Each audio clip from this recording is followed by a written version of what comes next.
Hi and welcome to another 5-minute session, and this time how you can use Colorramp to make a lot of decisions in your material. So let's start with adding a Colorramp. Shift A, go to converter, and there you select the Colorramp. And you can then separate the UV, so Shift A, converter, separate X, Y, Z.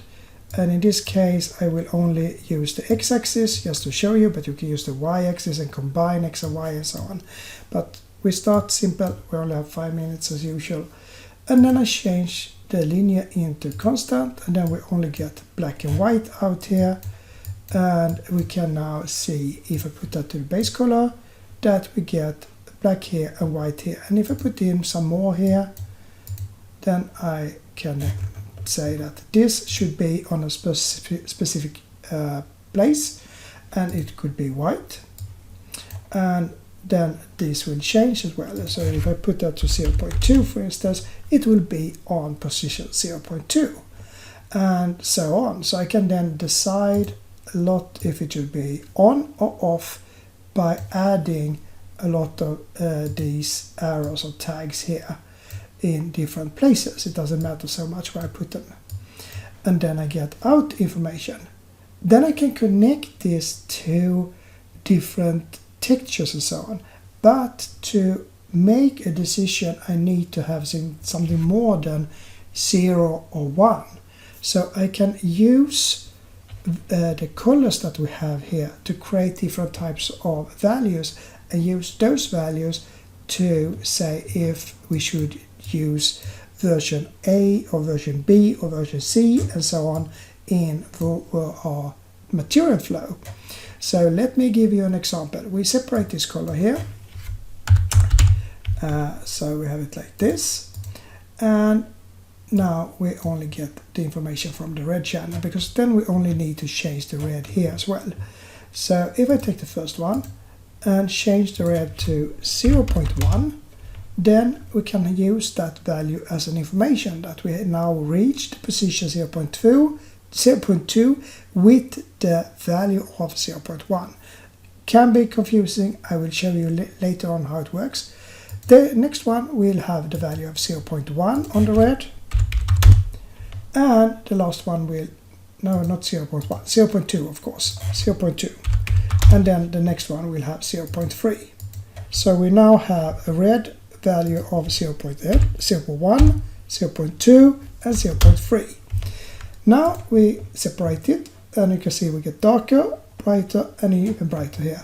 And then we can just use a compare after red here. So compare and put that to those three values, 0.1, 0.2 and 0.3 with an epsilon of 0, so we don't have any deviations.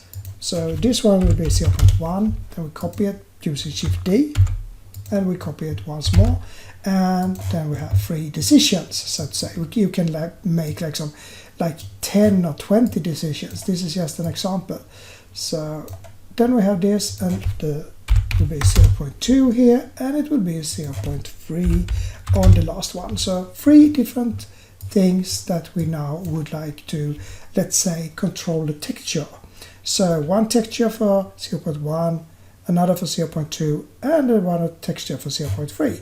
Then it's just to add a color mix here, and we get 0 out if it's wrong, and we get 1 out if it's correct. So we can put that to the factor, and we can use A as black because that is not wrong, or that is wrong, and B will be the texture. So we can put in a texture here. So Shift D for copy the mix, doing this for this one and doing the same for this one, and then we just add 3 different textures.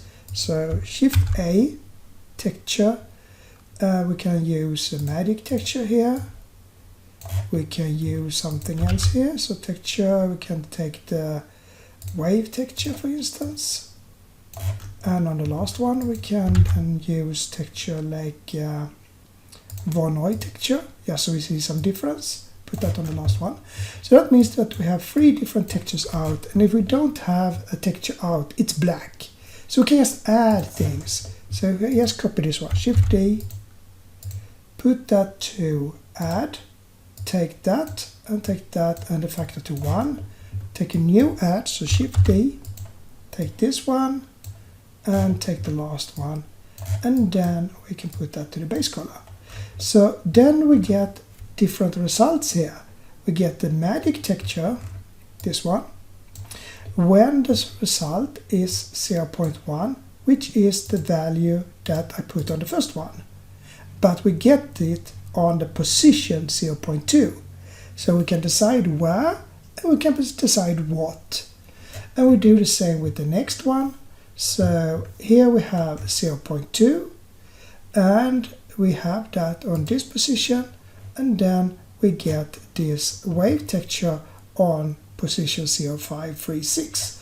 And last we have then a comparison of 0.3, which was this value here, 0.3, and we get on position 0843 we get Voronoi texture.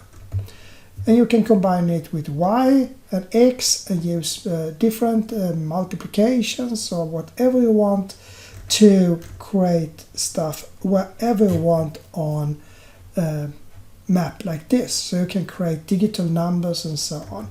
I have a tutorial you can watch that uses the same principle, which is a lot longer than this one, so you know how this logic works. But this is an example how you can use Colorramp to take a lot of decisions in your material to make it really advanced. Hopefully you learned something this time as well, and I say bye for now and see you tomorrow.